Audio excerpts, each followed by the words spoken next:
আসসালামু আলাইকুম প্রিয় দর্শক, অন্য মঞ্চে আলোচনায় আপনাদের সকলকে আমন্ত্রণ জানাচ্ছি। কে এই সংসদ সদস্য?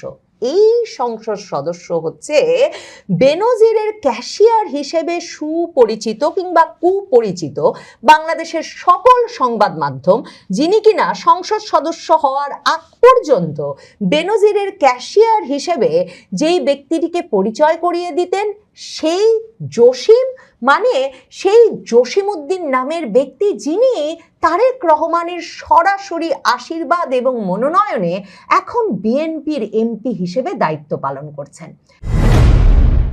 দুবাইয়ে আওয়ামী লীগ আমলের পুলিশের সাবেক আইজিপি বেনজির আহমেদ, যিনি সম্পদের পাহাড় গড়েছিলেন বলে আওয়ামী লীগ আমলেই খবর বেরিয়ে এসেছিল এবং সে খবর বেরিয়ে আসতে শুরু করার পর তদন্ত শুরু না হতে হতেই তিনি বাংলাদেশ ছেড়ে সপরিবারে বিমানবন্দর দিয়েই বেরিয়ে যেতে পেরেছিলেন। সেই দুর্ধর্ষ বেনজির আহমেদকে দুবাইয়ে গ্রেফতার করা হয়েছে এবং বাংলাদেশের স্বরাষ্ট্রমন্ত্রী একে বাংলাদেশ পুলিশের ঐতিহাসিক সাফল্য বলে সংসদে দাঁড়িয়ে বক্তৃতা করেছেন, শিরোনাম হয়েছে সেটা। এবং স্বরাষ্ট্রমন্ত্রী সালাউদ্দিন আহমেদ জানিয়েছিলেন যে তারা যে ইন্টারপোলে রেড নোটিশ জারি করেছিলেন বেনজির আহমেদের বিরুদ্ধে, সেটার ফলশ্রুতিতেই এমন ঘটনা ঘটেছে এবং খুব শিগগিরই তারা বেনজির আহমেদকে প্রত্যর্পণের মাধ্যমে বাংলাদেশে নিয়ে এসে বিচারের মুখোমুখি করবে।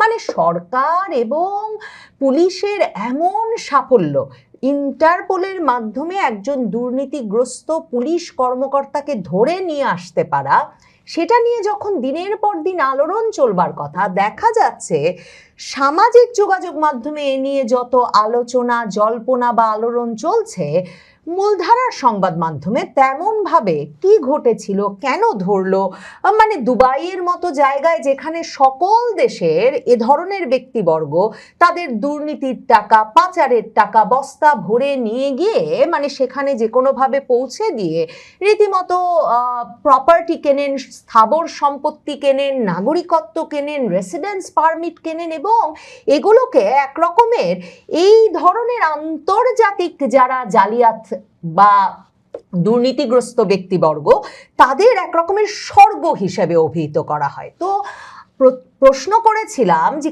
কোন কূটনৈতিক তৎপরতায় কিংবা রীতিমতো একেবারে আমেরিকার বলে দেওয়া ছাড়া দুবাইয়ে বেনজির আহমেদের মতো এক ব্যক্তি, যিনি কিনা সেই 2024-এর মে মাসে চলে গেছেন পর থেকেই কথা যে দুবাইয়ে আছেন এবং এরপর দুবাইয়ে তিনি সম্পত্তি কেনা বেচা করছেন, তুরস্কে করছেন, এসব খবরও বেরিয়ে এসেছে, কিন্তু কোনো পুলিশ, কোনো দেশের পুলিশ তার টিকিটই ছুঁয়ে দেখেনি।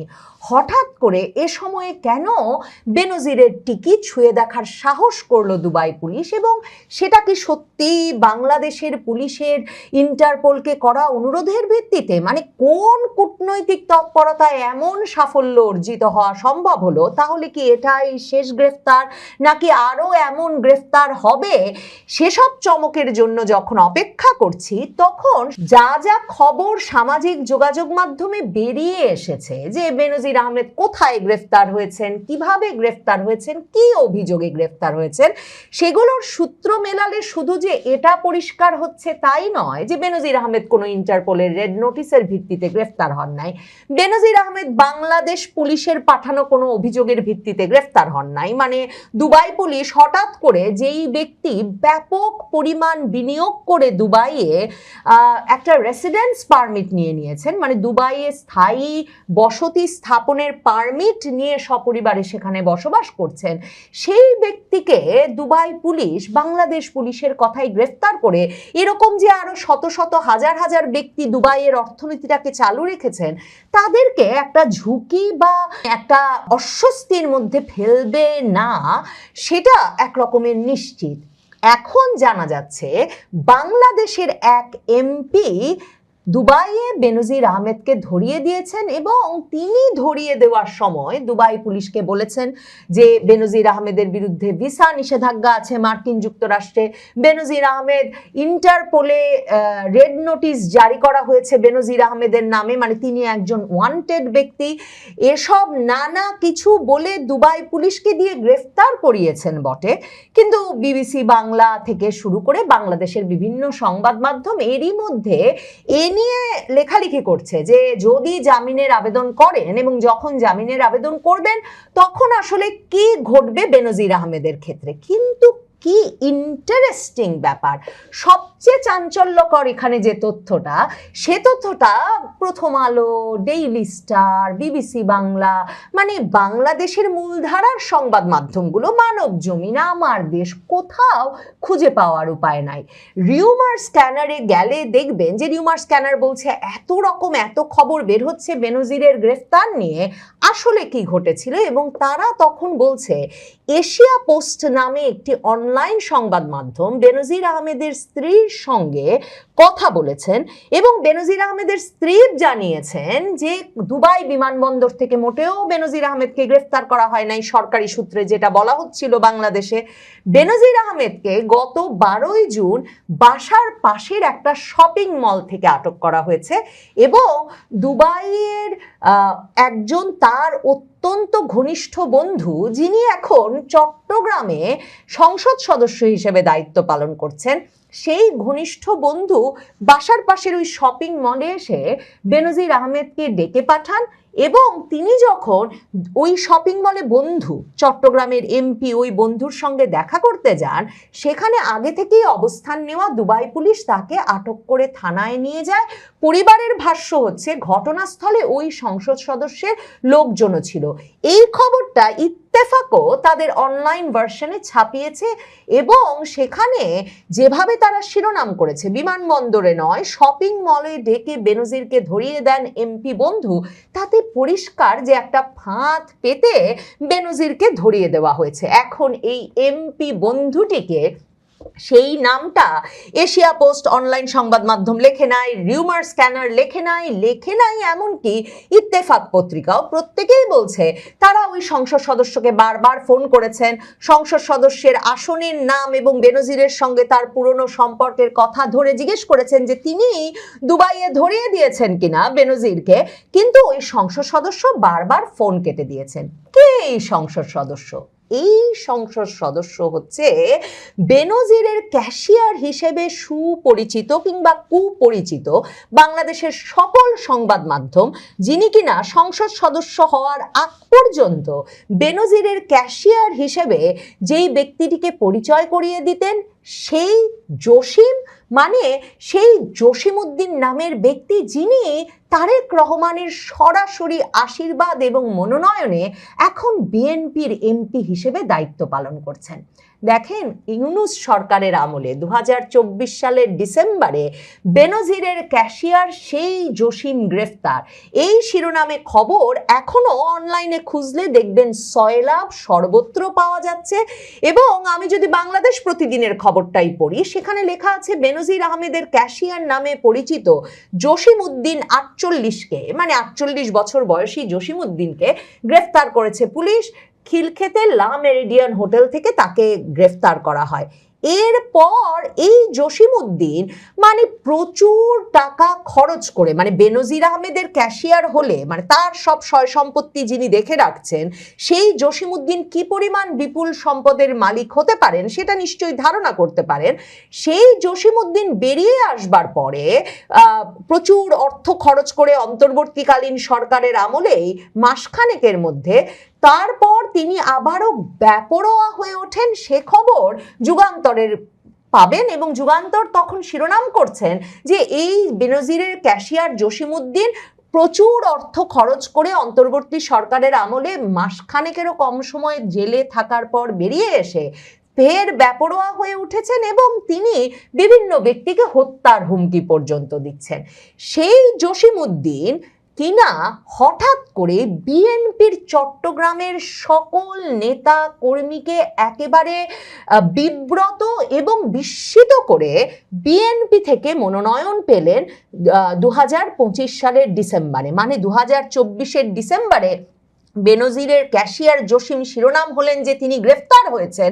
বেনজিরের ক্যাশিয়ার জসিম 2025-এর জানুয়ারিতেই বেরিয়ে পড়লেন, আর 2025-এর ডিসেম্বরে এসে তিনি কিনা চট্টগ্রামে 14 আসন চন্দনায় সাতকানিয়া আংশিক এই আসনে বিএনপির মনোনয়ন পেলেন। তখন আমার দেশ পত্রিকা শিরোনাম করেছিল কিলার বেনজিরের ক্যাশিয়ার জসিমই এখন বিএনপির কাণ্ডারি, এবং সেখানে তারা লিখেছিল যে ওই ব্যবসায়ী জসিমউদ্দিন আহমেদকে, যিনি কিনা বেনজির আহমেদের ঘনিষ্ঠ ক্যাশিয়ার হিসেবে বহুল আলোচিত, তাকে মনোনয়ন দেওয়ার পরে সামাজিক যোগাযোগ মাধ্যমে তীব্র সমালোচনার ঝড় উঠেছে, দলের ভেতরে ক্ষোভ অসন্তোষ দেখা দিয়েছে।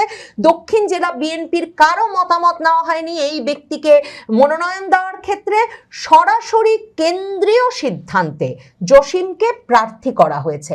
এখন কেন্দ্রীয় সিদ্ধান্ত বলতে আপনি কি বোঝেন? মানে বিএনপির কেন্দ্রীয় নেতা মির্জা ফখরুল ইসলাম আলমগীর কিংবা আমির খসরু মাহমুদ চৌধুরী, মানে নাকি রুহুল কবির রিজভী? কে এমন একজন ব্যক্তিকে যাকে বেনজিরের ক্যাশিয়ার হিসেবে সরাসরি পরিচয় করিয়ে দিয়ে মাসের পর মাস ধরে রিপোর্ট করছে বাংলাদেশের পত্রিকা, যে গ্রেফতার হয়েছিল এই অভিযোগে ইউনূস সরকারের আমলে, কার ঘাড়ে কটা মাথা বিএনপির চট্টগ্রাম দক্ষিণের সবাইকে খেপিয়ে ওই ব্যক্তিকে, ওই জসিমউদ্দিনকে চন্দনায় সাতকানিয়া আংশিক চট্টগ্রাম 14 আসন থেকে মনোনয়ন দেবে?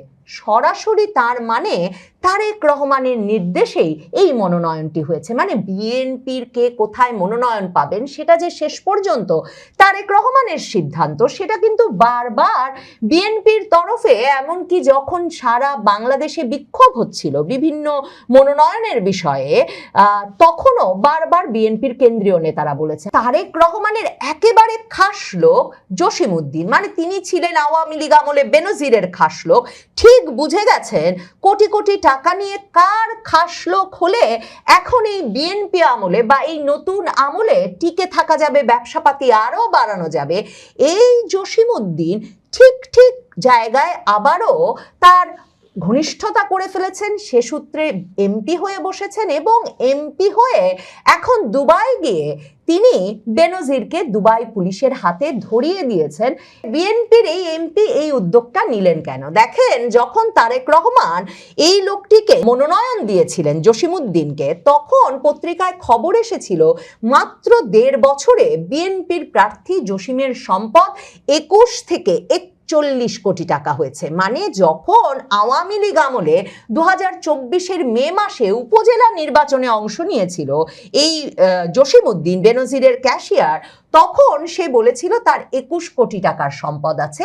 আর যখন 2025-এর ডিসেম্বরে উনি মনোনয়ন পেলেন বিএনপির এমপি প্রার্থী হিসেবে, তখন হলফনামায় তিনি 41 কোটি টাকার সম্পদের কথা বলেছেন।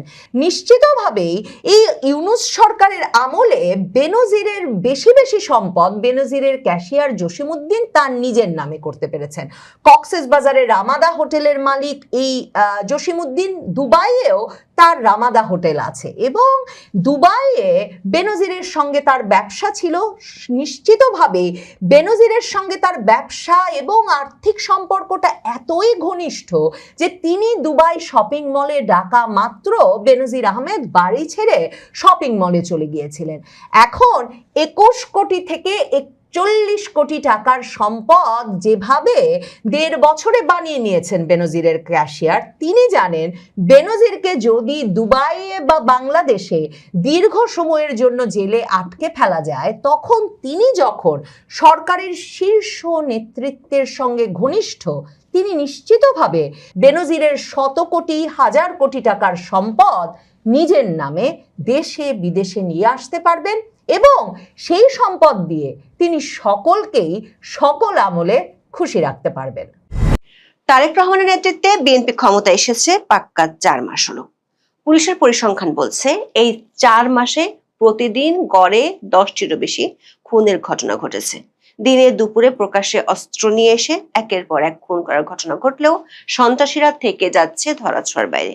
শুধু রাস্তাঘাটই নয়, সন্ত্রাসীরা মসজিদের ভেতরে ঢুকেও গুলি চালাচ্ছে, যেটি অতীতে দেখা যায়নি।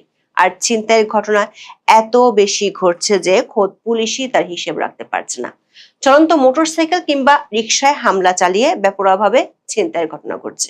পুলিশও এসব হামলা থেকে রেহাই পাচ্ছে না। বিএনপি আমলের 120 দিনের আইন শৃঙ্খলার করুণ চিত্র মব সন্ত্রাসের স্বর্ণযুগ বলে খ্যাত ইউনূসের আমলকেও ছাড়িয়ে যাচ্ছে।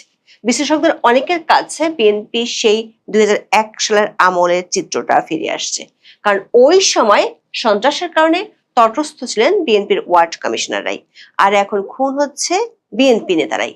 প্রশ্ন হলো, দেশের আইন শৃঙ্খলা পরিস্থিতির এই ভয়াবহ চিত্র কেন, যেখানে সাধারণ মানুষ তো আছি, দলটি নেতা থেকে পুলিশও নিরাপদ নয়। আবার বিএনপির চৌকস নেতাকে স্বরাষ্ট্র মন্ত্রণালয়ের দায়িত্ব দেওয়া হলেও পরিস্থিতি এতটা নাজুক হচ্ছে কেন? বিস্তারিত জানতে চলুন যাওয়া যাক বিশ্লেষণে।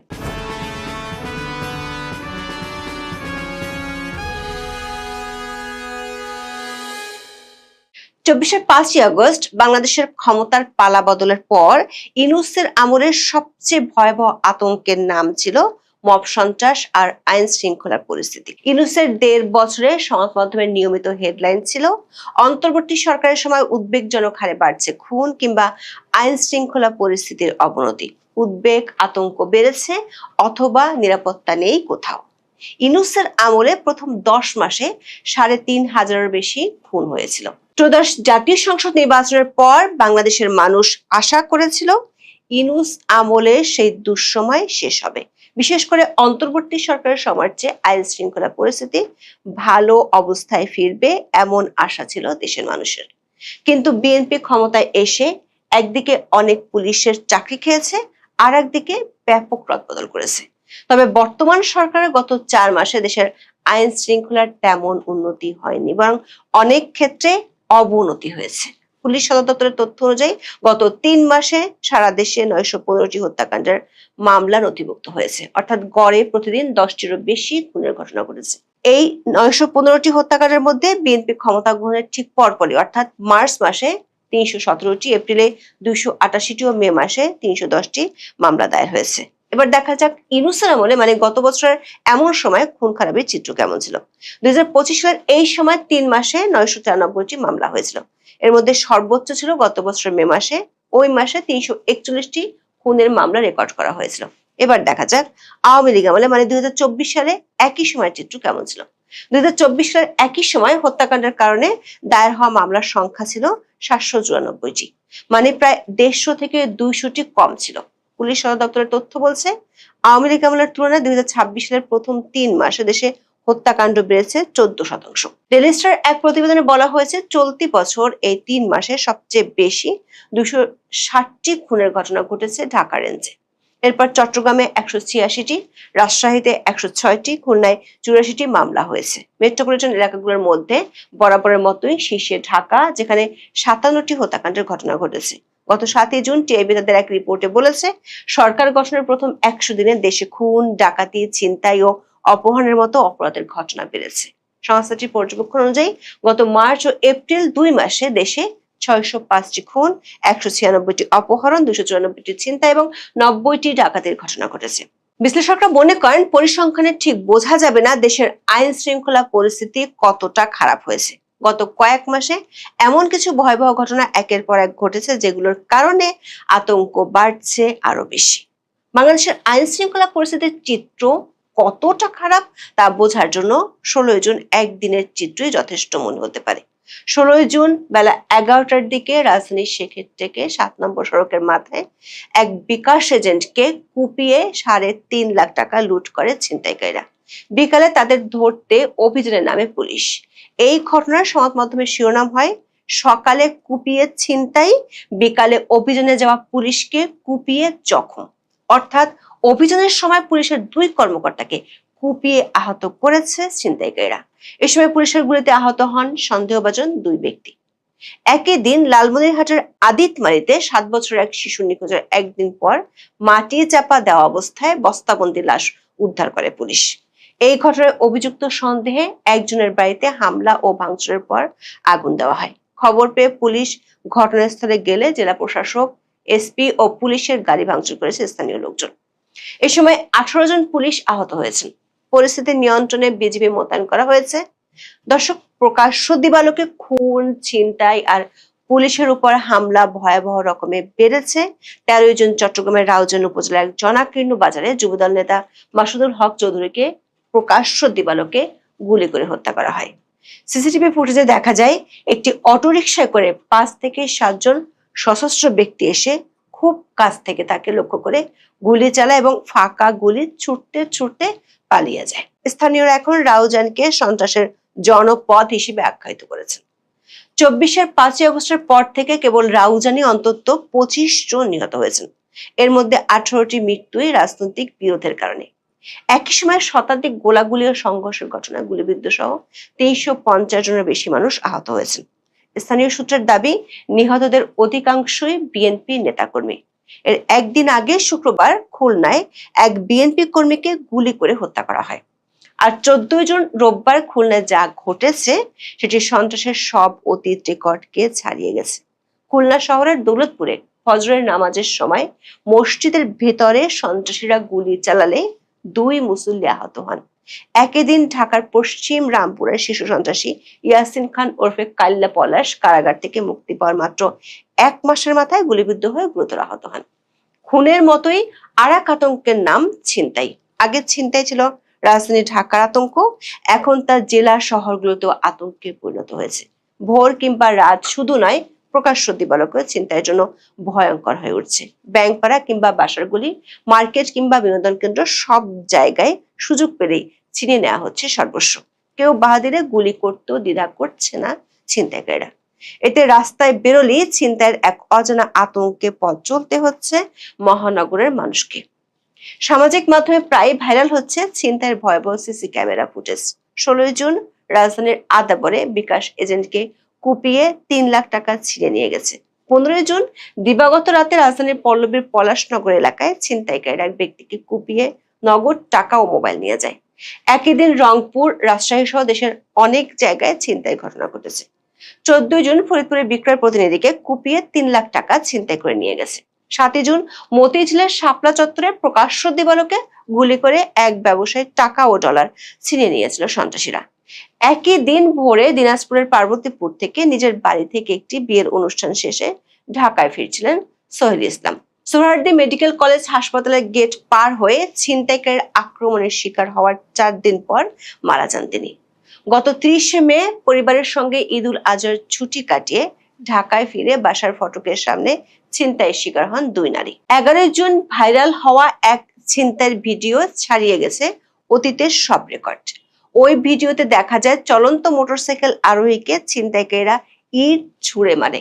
দর্শক, এই ছিনতাই যারা রোধ করবে সেই পুলিশ বাহিনীর সদস্যরা তারা নিজেরাই একের পর এক সন্ত্রাসী হামলার শিকার হচ্ছেন।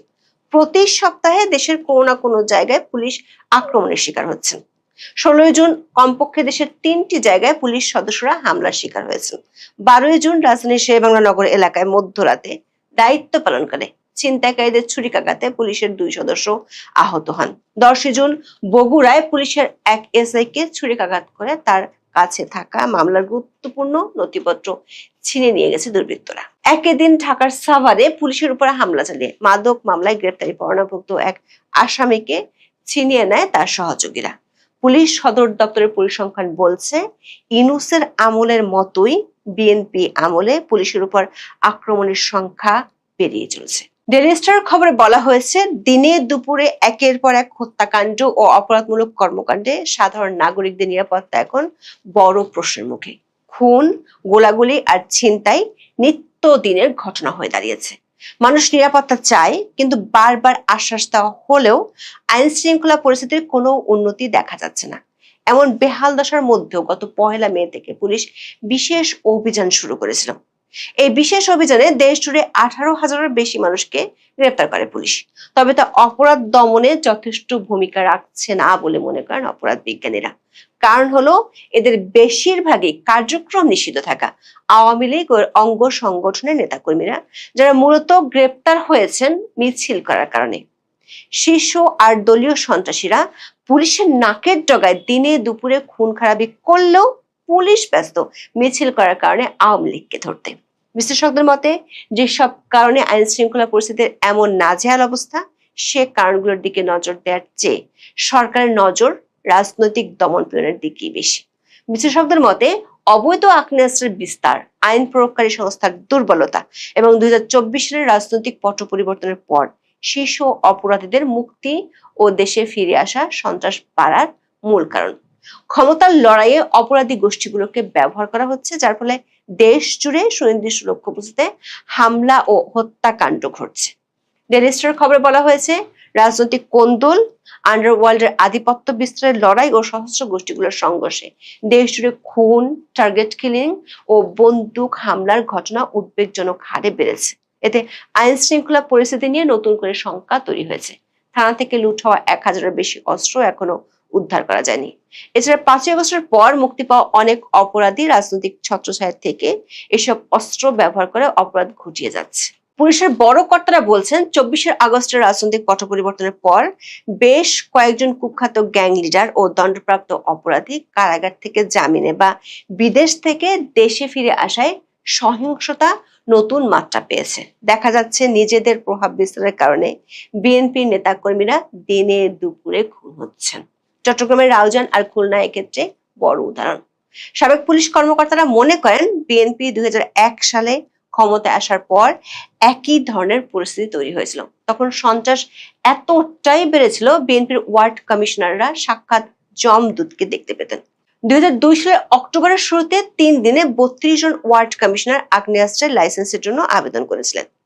বিএনপি সরকার তখন গানম্যানও দিয়েছিল, তাতেও সন্ত্রাস না কমায় বাধ্য হয়ে ওই বছরের 17 অক্টোবর সেনাবাহিনীর নেতৃত্বে অপারেশন ক্লিন হার্ট শুরু করেছিল, যেটি পরে ব্যাপকভাবে সমালোচিত হয়েছিল। পুলিশের একটি সূত্র বলছে, 2001 সালে বিএনপি আমলের চিহ্নিত শীর্ষ সন্ত্রাসীরা এতদিন জেলে ছিল অথবা বিদেশে পালিয়েছিল, কিন্তু 24-এর 5ই আগস্টের পর তারা ব্যাপক প্রতাপ নিয়ে ফিরে এসেছে। মুক্ত বা ফিরে আসার শীর্ষ অপরাধীদের মধ্যে অন্যতম হলো কিলার আব্বাস, সুইটার আসলাম, পিচ্চি হেলাল, ইমন, টিটন, ফ্রিডম রাসু, মোল্লা মাসুদ ও টোকাই সাগর। এরা সবাই বিএনপির 2001 সালের শাসনামলের টার্চ ছিল। এখন তারা আবার ফিরে এসেছে। বিএনপি একটি সূত্র বলছে, 2002 সালের অপারেশন ক্লিন হার্টের মতো একটি অভিযান চালানো নিয়ে সরকারের অভ্যন্তরে কথাবার্তা হয়েছিল, কিন্তু পরে এ নিয়ে সিদ্ধান্ত হয়নি। পুলিশের একটি সূত্র বলছে, জুলাই আন্দোলনের সংঘটিত পুলিশ হত্যার বিচার না হওয়া, পুলিশের মধ্যে বিএনপি করণের কারণে পুলিশ এখন গা বাঁচিয়ে দায়িত্ব পালন করছে। এমন কিছু পুলিশ সদস্যকে জেলার এসপি করা হয়েছে, যাদের আগে কমান্ডিং এর অভিজ্ঞতা নেই বললেই চলে। আবার বিএনপির অভ্যন্তরীণ কোন্দলে যেসব খুন হচ্ছে, সেগুলোর পেছনে দায়ীদেরকে উপর মহলের চাপে পুলিশ গ্রেপ্তার করতে পারছে না। এমন পরিস্থিতিতে পুলিশের উপর আক্রমণ যে হারে বাড়ছে, তাতে পুলিশ নিজেকে আরো গুটিয়ে নেওয়ার আশঙ্কাই করছেন ঊর্ধ্বতন কর্মকর্তারা। এখন এই পর্যন্ত। সবাই ভালো থাকুন, সুস্থ থাকুন, নিরাপদে থাকুন। দেখা হবে আগামী পর্বে।